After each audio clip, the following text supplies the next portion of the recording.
Kristie, will you share, we have 350-ish people watching right now, so I'd love for you to kind of share with everybody and give them a little bit of your background. Tell them about Kristie Smith. All right, Kristie Smith. I'm here hailing from Indianapolis, Indiana. Run the Indie Homes team. IndieHomes.com is our website. And we have a small team, yet mighty business. So we have simply 3 active agents on our team, and we did 50 million in business this year. Our average is a little above average for Indianapolis. So our average this year is probably trending closer to 500. Last year we closed out at 430 as an average sale price. And for our market, I know some of you listening from around the country, that's entry level. For Indianapolis, where our average house price is under 200,000, we're definitely a luxury team here in central Indiana. That's so incredible. I wish that we had time for you to tell like your whole story, because I just think you have one of the best stories from your neighborhood, your dominate neighborhood plans that I've ripped off and duplicated myself numerous times. But they're so incredible. The one thing, Kristie, that I'd love for you to talk about today is standing out from the competition, tactic number 8 in the shift book, with seller staging strategies. You've been on stage at numerous conventions sharing a unique tool that you kind of created. I think, I don't know, maybe you R&D'd it from somebody, but I just give you all the claim to fame on it. So talk to us a little bit about that and how you stand out from the competition. Thanks. Well, it's really hard to follow the amazing Peter. And, you know, Peter, you're right. Price certainly matters. But I'm here to show maybe a little different perspective about how to actually create a listing that would sell for far more for your clients. You see, the idea of the price strategy. Well, let's just say you even dropped your price $100,000. Okay, some of our markets, we sell houses that are $100,000. If you lowered your price by $100,000, with the interest rates that we had last week, that's only $280 a month for a seller. So if you drop the price, let's say $50,000, that's $140 a month. And many people, when they determine their affordability of their houses, it's based on what is my payment going to be. So right. These type of huge drops for sellers, you know, aren't really the decision. What I find isn't the decision-making factor for the actual buyers. Yeah. Actual buyers, the way that they make their decision is like everyone else. So I have some foundational assumptions that are going to be a little contrary to what you normally think, but it's important that you embrace these assumptions in our post-COVID market. So number one, you have to believe that as an agent, it's your responsibility to not only sell homes, but you are the fiduciary to sell these homes at the most favorable net terms and net price for your sellers. Okay, that's your job. It's not just to go get the listing and then sell the listing, even if that means drop the price until it sells. Okay? Yep. That is a formula for disaster. And as Peter said, you only sell the house for less money if your strategy is take whatever price the seller wants just to get the listing and then keep dropping. Okay? So the goal is to list correctly out of the gate. Price, in my opinion, is one factor, okay? Because nobody buys anything. Think of the last thing that you purchased. No one buys anything that they do not love, especially if you're spending hundreds of thousands of dollars, okay?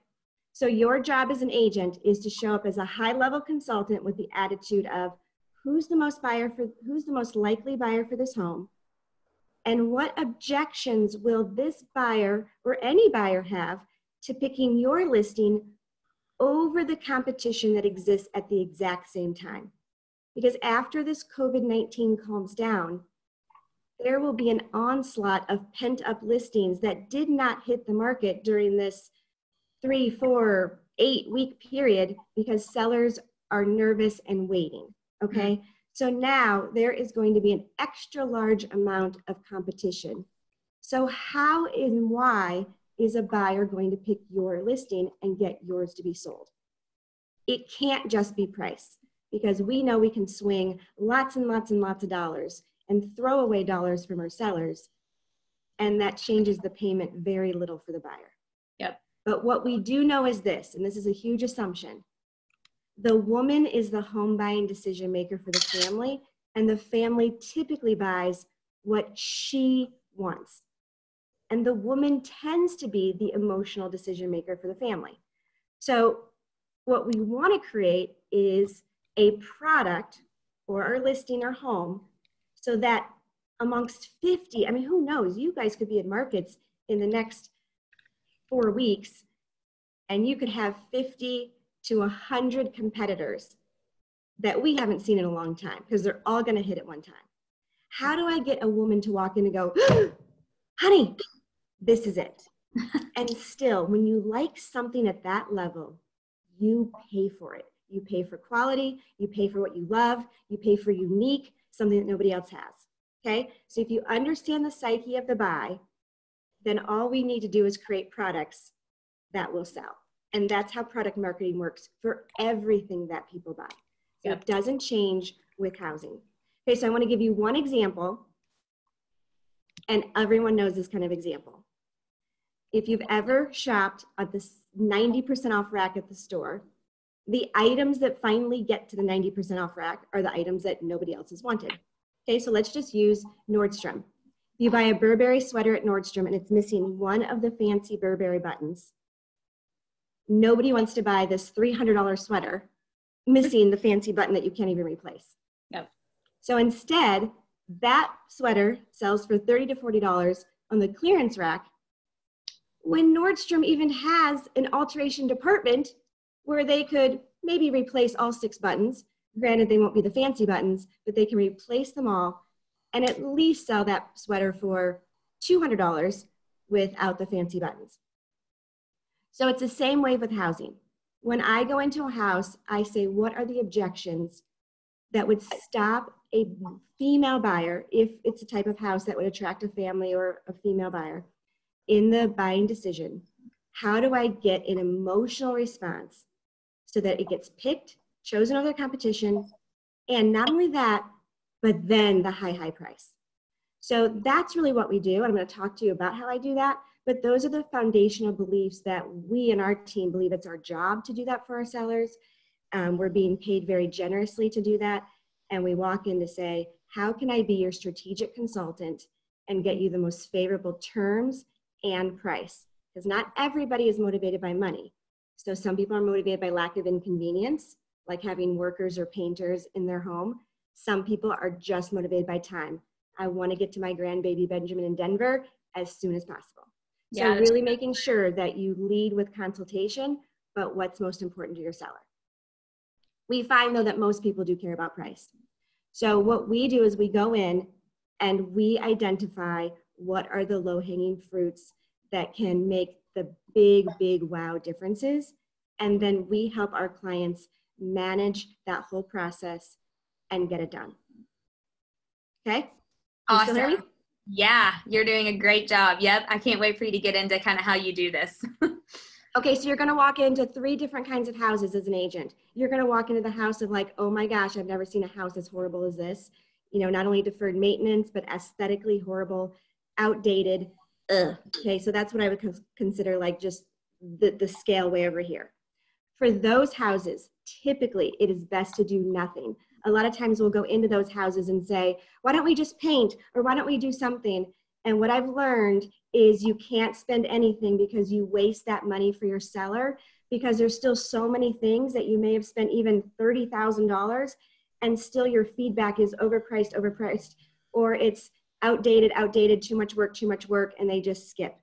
Yeah, that's so true, Kristie, because some people, don't you think too, sometimes it's like when you start doing one thing, then you kind of can't stop doing others. So even if you need a total remodel, but you say, hey, let's just go in and paint to freshen up, it almost makes them pick out all the other things even more. Yeah, so you either need to do a whole house renovation for these houses, and you need to really partner with a contractor or something. But I'll tell you, realtor math is very different than any other math. And this is something that people don't understand.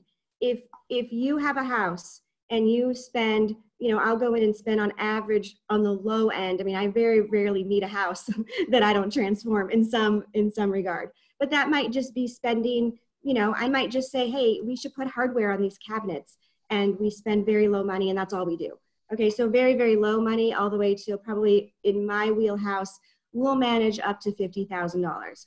But with our wholesale prices and the vendors that we work with, I can get done for $50,000 what a buyer would perceive costs. You know, buyers believe that repairs and improvements cost 3 to 4 times what they really do.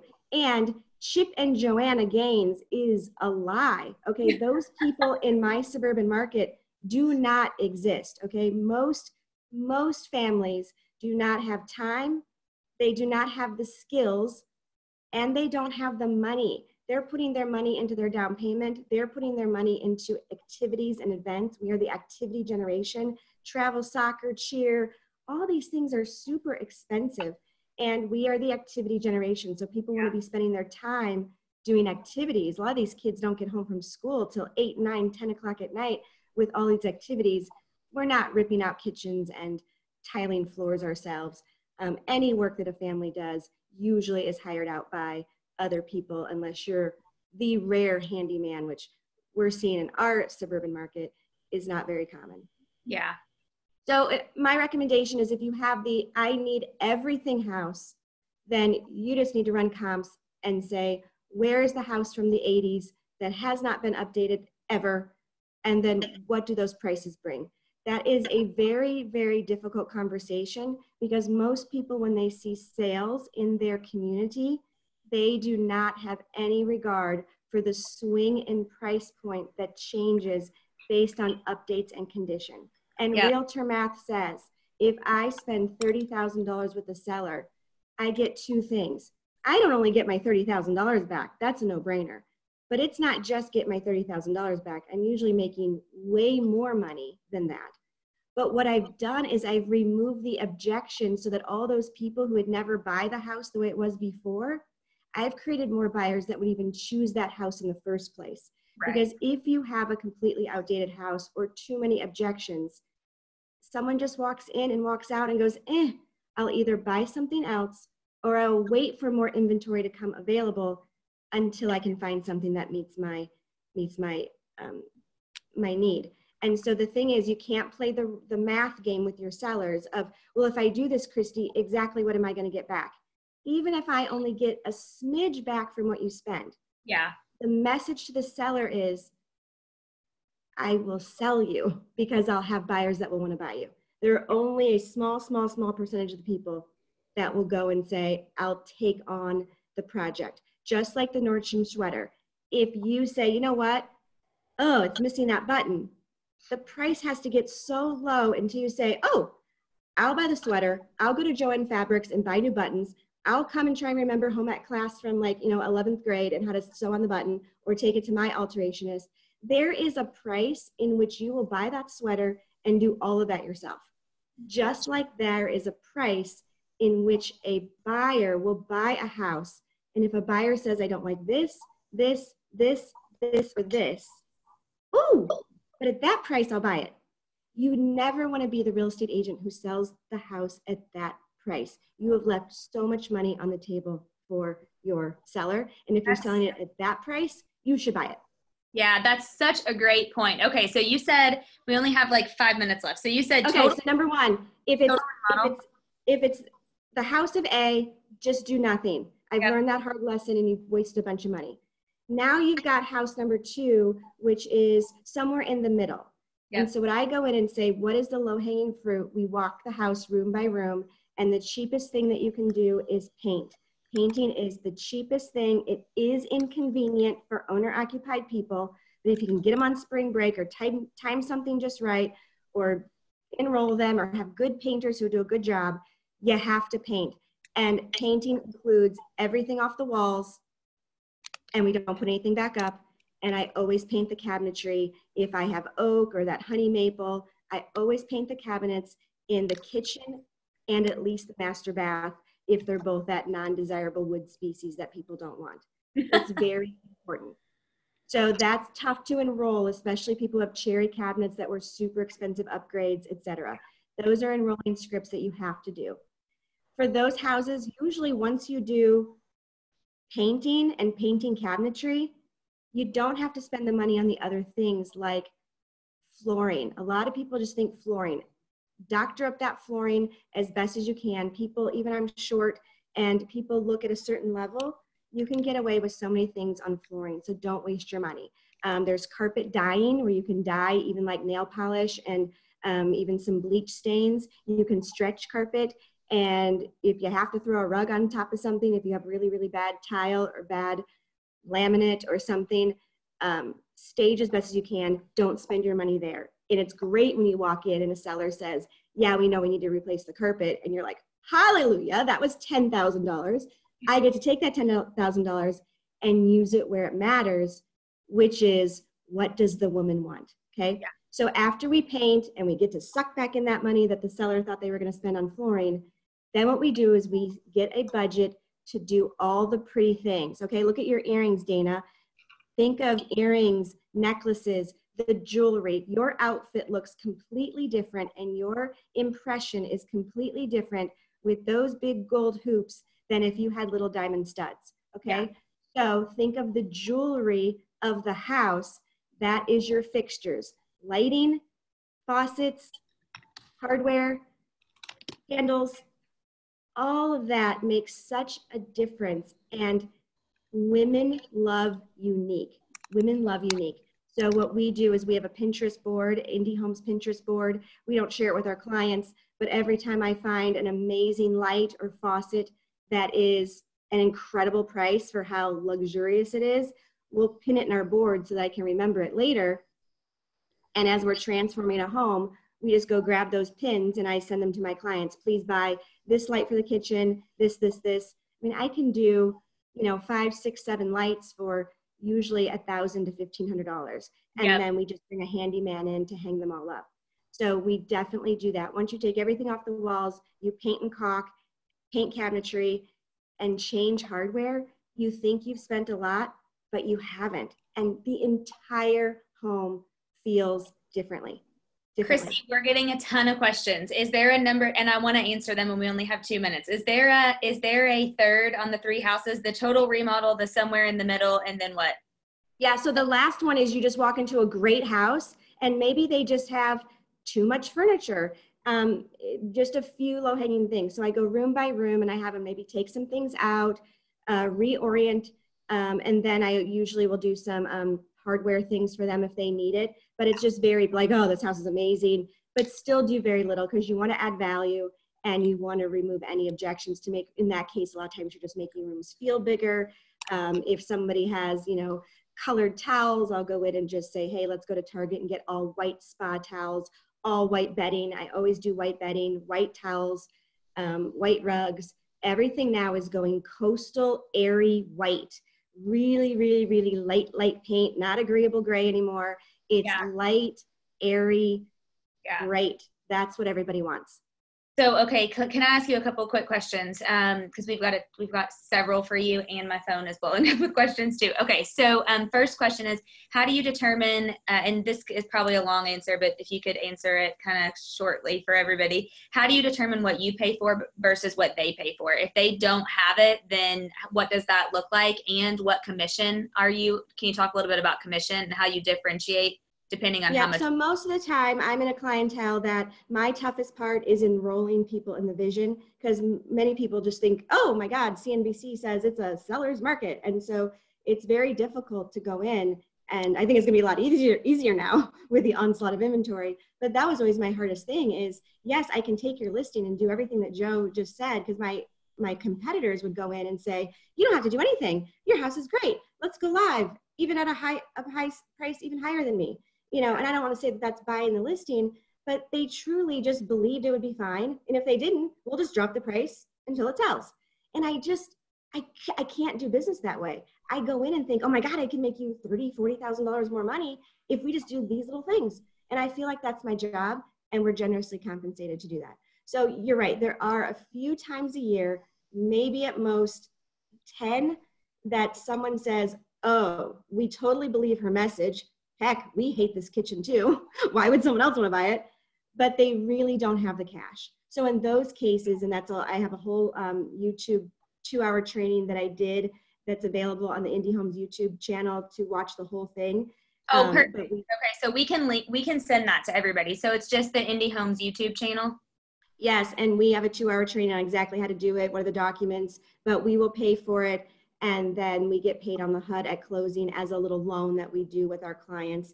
And right now, we are not charging for that service. We do keep a lot of money in our operating account, and I feel that we more than make up for, not that we're making a lot, I mean, what are the interest rates now anyway, but I mean, just the amount of money that we make in how we're increasing home prices for our sellers.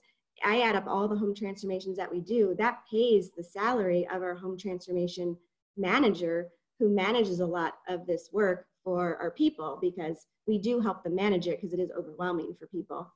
And then a lot of things we buy in bulk. So we buy like handles in boxes of 100 on Amazon, like really nice ones that are almost like M-Tech quality. You know, I'm in luxury, so I can't buy like those cheapy hollow. And I buy them. I mean, you would spend $12 for these at Lowe's, and we buy them for $3.50. We just round up to $4 to make it easy. We sell them back to our clients, but then I can count exactly how many they need. So we go and count all the cabinets. We drop them off. Whoever the painter is who paints the cabinets, he putties the holes if they just had little cheap knobs. And then we'll put these really, really nice pulls on that are chrome. And, you know, so we have little hacks like that. We buy many things that I'll find like, oh my gosh, Costco's running like my favorite fan or light, like way on sale, and Costco prices already. My husband's like, oh my God, did you bring 10 fans home? And I was like, yeah, I would have bought 20, but it was a maximum of 10. I love it. And then we just write out with Sharpies like what we paid for them with tax, so that we always know what our cost is. Just that stuff adds value. I mean, we don't always do that, but I'll find like a crazy bargain on something and think, oh, this is the most amazing light ever, and I could use this in so many different price points of homes. Yeah. But I always do unique. I never buy things that you can just get at Home Depot typically. I go to Lighting Plus or these fancy, unique lighting places. Build.com is a great website because that's Ferguson. That's Ferguson's online, and they have all the fancy brands. And Discount Bandit is a wonderful website. They are a broker, and you can find a light somewhere that you love, and then always go to Discount Bandit and see how much you can get from them. They're a broker, so they take your order, and then they find a lighting or hardware vendor that will fill the order that they took for the price that they promised you. Yeah. Okay. We are like 5 minutes over, Kristie, and this has been so good. See, I knew we could talk to these people for hours. Okay. So we have a bunch of questions that we did not get. I'll go on the chat and I'll answer some. Okay. Yes, please go on the chat and answer some. That would be awesome. Thank you so much, Kristie. You're just great. Yes. I'm getting we're Indie Homes on Instagram. Indie Homes is our website with all of our social and our YouTube channels there. Awesome. Thank you, Kristie, so much.